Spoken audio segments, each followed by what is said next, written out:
Sinanay mo akong wala kang oras sa akin. Kaya ngayon, huwag ka nang magtaka kung bakit parang ayos na lang sa akin kahit hindi ka tumatawag, hindi ka nag-u-update o kahit ilang oras o araw kang hindi sumasagot. Nagtatanong ka kung bakit hindi na ako nangungulit, kung bakit hindi na ako naghihintay ng sagot o tawag mo, at kung bakit hindi na rin ako nagagalit sa tuwing humihingi ka ng paumanhin dahil nahuli ka na naman sa pagre-reply. Ang totoo, napagod lang ako. Hindi dahil tumigil akong magmahal, kundi dahil paulit-ulit kong naramdaman na ako lang ang laging naghahabol. Ako lang ang laging nag-aabang, umaasa at umiintindi.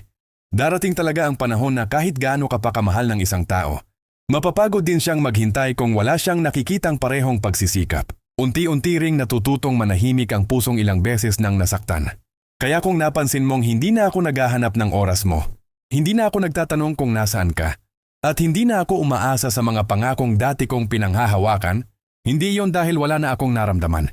Natuto lang akong huwag nang umasa sa mga bagay na hindi naman kusang ibinibigay. Dahil kapag wala na akong nakikitang pagsisikap mula sa iyo, huwag ka nang magtaka kung bakit tuluyan na akong nawalan ng lakas na ipaglaban pa ang dati nating meron. Minsan ang pinakamabigat na desisyon ay ang tanggapin na hindi lahat ng pagmamahal ay sapat para manatili ang dalawang taong hindi na pareho ang ipinaglalaban. Hindi ako tumigil dahil wala na akong pakialam. Tumigil ako dahil napagod akong paulit-ulit na maramdaman na parang ako lang ang may gustong manatili. At ngayon, hindi na ako umaasa. Hindi dahil madali akong sumuko, kundi dahil natutunan kong pahalagahan din ang sarili ko.